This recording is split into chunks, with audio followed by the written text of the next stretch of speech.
Tennessee, Florida very effective in the run game. What makes them go in the run game? What are they good at in the run game? Yeah, I mean they're a really talented running football team, and it's obviously the first place you go is the running backs. You know, 7-2 are as good as you'll find in this league. ETN with his burst and two with his strength really poses a huge issue, and they're really patient. They set up their blocks. They do a nice job targeting their zones. Like they stay on the right people. You don't get a ton of penetration, and when they do, again, those running backs are able to make it right. They stay in very manageable down and distances so that they can continue to run the football. So they don't get behind the sticks much.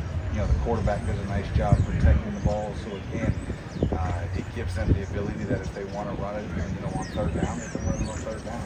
And they've got a manageable fourth if they wanted to do that. So no, it's a huge challenge. Obviously the best rushing team we've faced up to this point, and probably one of the best, if not the best, we'll face this year. So we got to play strong up front. We got to play physical. We talked about light boxes last week. You're going to have as many bodies in there, and you're going to have to rally tackle. They can run through blocks. So we got to tackle well. We got to be able to strike and separate. We got to do all the fundamental things. Is that kind of one of the biggest matchups, their offensive line and your defensive line this week? Every game it's going to be that you got to win in the trenches first, right? And then the linebackers have to do a nice job on their tight ends, right? The outside linebackers, we've got to be able to match up against the receivers because they're going to go play action pass and they're going to push the ball vertically down the field. And you got to be able to stick with them. We're going to have to be able to conversion rush, to try to create, an easy pocket, for the Q. So, no, overall, it's just a really balanced football team. That starts with the run, and the run sets up the pass. How different is what they're asking Graham Mertz to do this year versus what he did in Wisconsin, and how much do you think that's watching the film?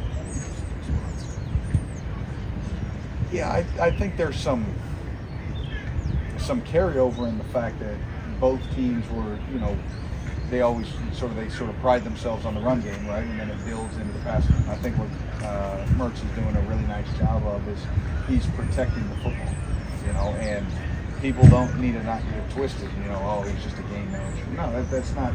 It's being smart with the football. It's how you win football games, and he does a nice job, of, hey, listen, if it's not there, why force it?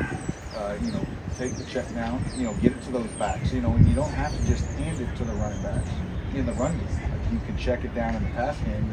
Both of them have good hands, whether it's in the boot game, they do a really nice job in the boot, give them sort of some easy layered reads and be pushing on target.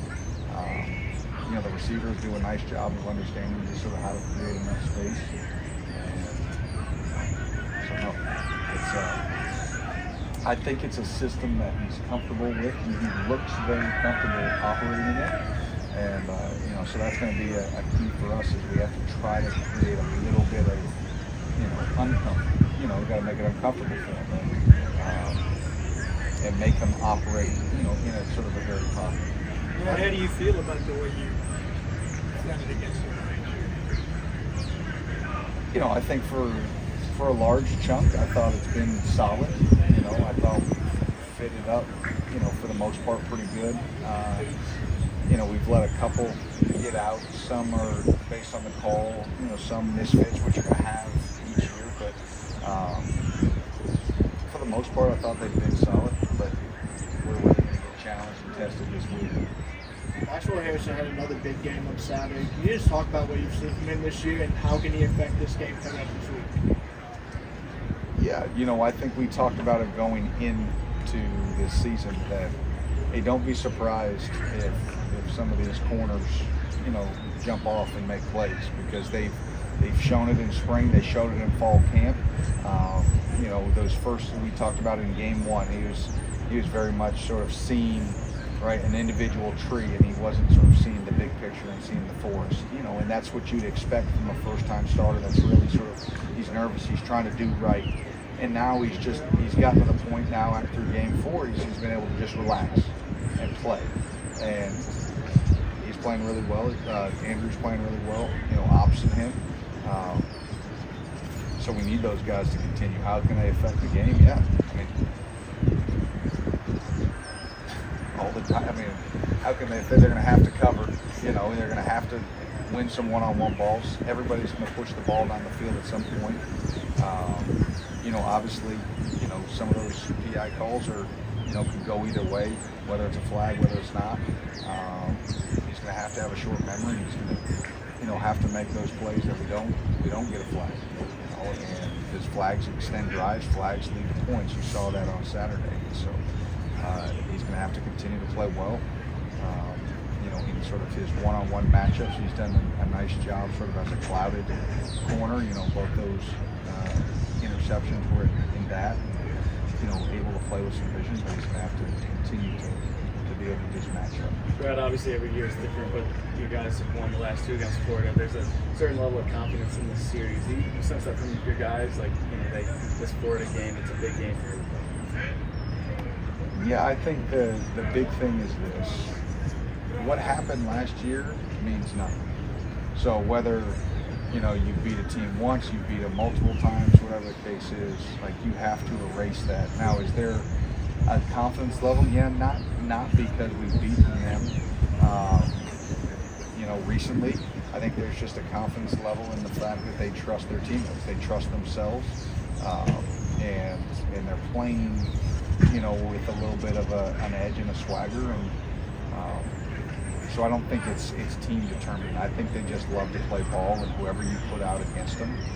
Obviously, when you get an SEC opponent, that's sort of a traditional, what everybody thinks is sort of traditionally respected. Yeah, I think that amps up. I think that's just sort of competitive nature. Right, going back to the defensive backs play in a game like this, is there physicality on the edges and the tackling they've shown this year kind of magnified in this kind of matchup? Yeah, I mean, they're going to force, you know, they're going to force edge DBs to fit and tackle. I mean, as in this style run game, all 11 are going to have to be involved at some point. And so I've been fairly pleased, you know, with our tackling when that ball rolls to the edge.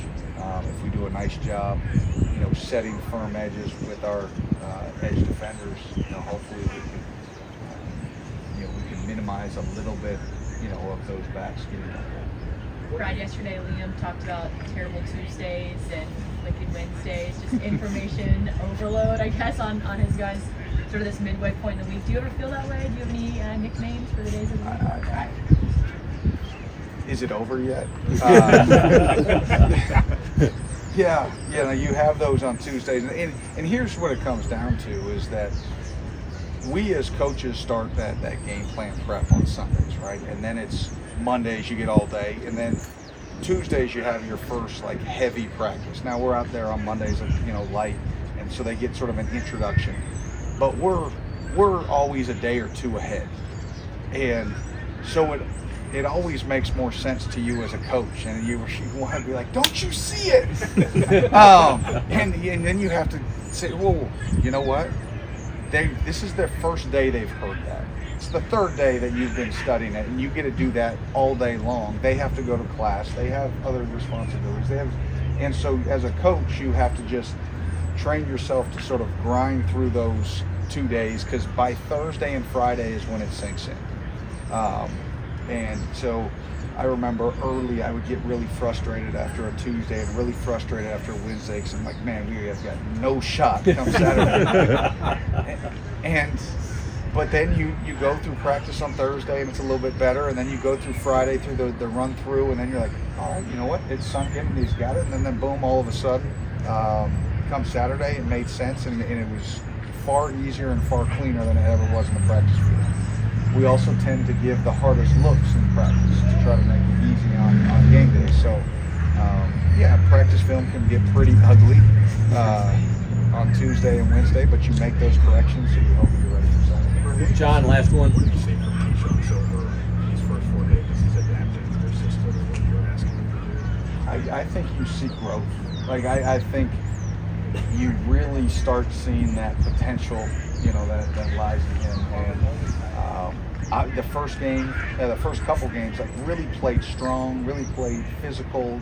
Like, man, yes, this is really what we're.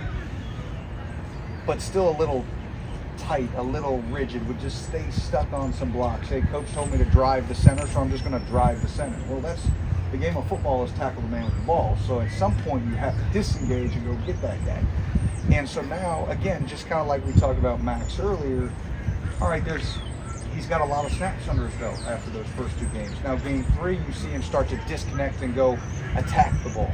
Game 4, you see it even more, and now you see some conversion and pass rush. And so as long as we continue to see that growth, I think that the sky's the limit.